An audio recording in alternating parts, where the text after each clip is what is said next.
Pernah tersesat di kota baru tanpa navigasi? Atau kehabisan baterai di konser band favorit ketika lagu favoritmu akan dimainkan? Ini hanyalah 2 dari sekian banyak momen di mana kamu ingin ponselmu nggak mengecewakan, tapi bateraimu nggak setuju. Apa yang bisa kamu lakukan untuk memenangi argumen ini? Hal pertama yang mungkin dilakukan adalah mematikan semua aplikasi yang berjalan di latar belakang. Sepertinya ini cara yang logis, tapi sebenarnya hanya akan memperburuk keadaan.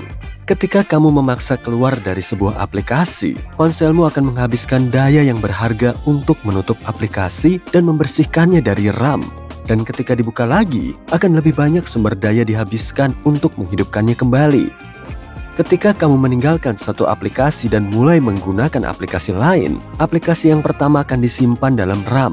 Aplikasi tersebut akan tetap berada di sana dalam kondisi siap diluncurkan kembali dalam kondisi yang persis sama dan akan kembali terbuka tanpa membuang baterai, waktu, atau data tambahan. Ponsel punya mekanisme manajemen memori sendiri loh. Mekanisme ini akan menutup aplikasi yang sudah lama nggak digunakan atau aplikasi yang menggunakan lebih banyak baterai daripada yang seharusnya. Dasar serakah.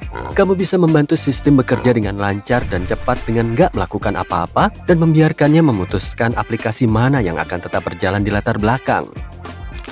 Apakah wallpapermu gambar cerah dari liburan terakhirmu? Nggak terlalu kentara, tapi foto ini sebenarnya bisa menjadi alasan bateraimu lebih cepat habis dari sebelumnya. Banyak ponsel baru punya layar OLED. Ketika kamu memasang wallpaper gelap, ponsel nggak perlu membuang-buang daya untuk menerangi piksel hitam. Jadi semakin besar area gelap pada layar, semakin sedikit baterai yang dikonsumsi. Kamu juga bisa mengaktifkan mode gelap. Mode ini bisa meningkatkan daya baterai ponsel atau tablet. Kamu bisa memilih untuk mengaktifkannya saat matahari terbenam atau terbit secara otomatis setiap hari. Kalau kamu mengaktifkan mode gelap, kamu akan mendapatkan es krim coklat di ponselmu. Lebih baik lewatkan saja. Satu solusi yang selalu membantu, baik pada ponsel maupun laptop, adalah menyesuaikan kecerahan layar. Kamu bisa menonaktifkan mode kecerahan otomatis untuk menghemat daya. Mode ini disediakan oleh sensor cahaya yang menghabiskan lebih banyak daya untuk mengumpulkan dan menganalisis data tentang lingkungan sekitar untuk memilih tingkat cahaya yang tepat. Kamu bisa meredupkan kecerahan layar secara manual ke tingkat yang nyaman dan nggak membuang energi untuk sesuatu yang nggak terlalu dibutuhkan. Kamu juga bisa mempersingkat waktu penguncian otomatis seminimal mungkin. Semakin cepat layar mati saat nggak digunakan, semakin sedikit energi yang dikonsumsi. Batas waktu default adalah 30 detik untuk sebagian besar ponsel, tapi bisa diturunkan menjadi 15 detik, 2 kali lebih cepat, bisa menjadi penghemat energi yang bagus. Apakah kamu suka mencas ponsel dari 0 hingga 100%? Atau bahkan mungkin membiarkannya dicas setelah mencapai angka 100? Hal ini nggak baik bagi baterai. Para ahli bilang, kisaran terbaik adalah antara 25% sampai dengan 85% kalau ingin baterai bertahan lebih lama dan lebih sehat. Kalau baterai lithium ion dibiarkan turun hingga 0 sepanjang waktu dan kemudian dicas, hal ini bisa membuatnya lebih cepat rusak daripada biasanya. Solusi lain untuk baterai yang habis adalah power bank. Power bank tersedia dalam berbagai bentuk, warna, dan ukuran. Hanya perlu memilih beberapa banyak daya yang diinginkan. Ada model yang bisa membantu ponsel bertahan hingga akhir hari, dan ada juga yang lebih kuat, yang bisa membuat ponsel bertahan sepanjang akhir pekan. Daya power bank harus diisi sebelum bisa mengisi daya ponsel, tapi jangan kelamaan ya. Hanya isi daya saat akan digunakan, karena semakin banyak daya yang dialirkan, semakin pendek umur power bank baterai tersebut. Model yang lebih kecil dan lebih terjangkau biasanya bisa bertahan 200 hingga 300 siklus. Kalau nggak terlalu sering digunakan, isi daya setidaknya sekali 3 bulan untuk menjaga power bank tetap aktif. Dan ya, sangat aman untuk menggunakan ponselmu saat sedang mengisi daya dari power bank yang baru. Sudah mencoba membeli casing ponsel pengisi daya untuk gadget favoritmu? Ini adalah pilihan yang sempurna kalau kamu menghabiskan banyak waktu jauh dari stop kontak. Tapi lagi-lagi, bukankah kita semua begitu? Selain itu, ini nggak makan tempat di tas, nggak seperti power bank. Namun, ini membuat ponsel menjadi lebih besar. Kalau ingin casing yang dayanya lebih kuat, bersiap-siaplah. Casing ini akan lebih besar dan lebih berat daripada model lainnya.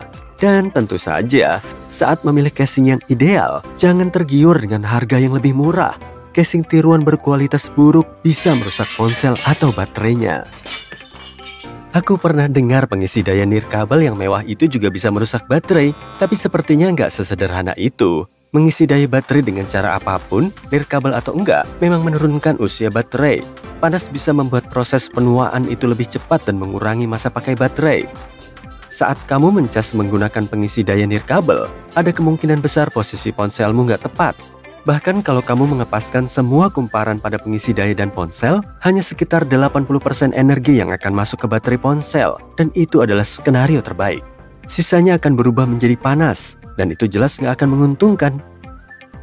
Sisi baiknya, pengisi daya nirkabel terbaik dilengkapi dengan kipas pendingin untuk meredam panas, dan akan lebih baik dan lebih baik lagi di masa depan. Jadi jangan khawatir tentang keamanan ponselmu. Aku yakin kamu tahu mengaktifkan mode pesawat pada ponsel adalah cara termudah untuk menghemat baterai yang berharga. Tapi pernahkah kamu mencobanya pada laptop? Ini seperti mematikan lampu di ruangan yang sedang nggak digunakan. Kalau kamu harus menyelesaikan teks atau presentasi penting dan punya semua data yang dibutuhkan dalam dokumen, kamu nggak perlu membuka YouTube, Facebook, dan ruang obrolan favorit secara bersamaan, kan? Pembaruan hanya akan mengalihkan perhatianmu dan baterai akan terkuras. Pada Windows, cukup aktifkan mode pesawat di tab beranda. Mac nggak punya fungsi tersebut, tapi kamu bisa mematikan Wi-Fi, Bluetooth, dan layanan lokasi. Itu sama saja. Nah, kalau mengaktifkan mode pesawat sangat bagus, maka mematikan ponsel sepenuhnya akan lebih baik lagi kan?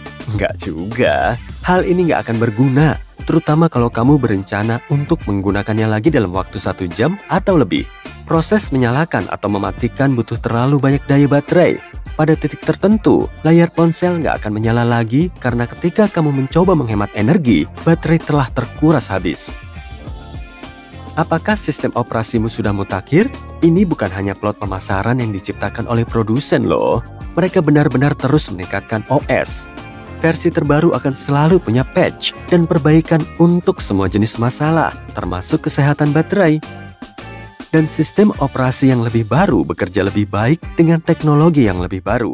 Sebagian besar pembaruan akan diunduh secara otomatis. Tapi kalau kamu melihat sesuatu yang baru ketika memeriksanya secara manual, unduh saja, ponselmu akan menyukainya. Ketika menginstal aplikasi baru, kamu seringkali menyetujui semuanya karena nggak sabar untuk mencoba.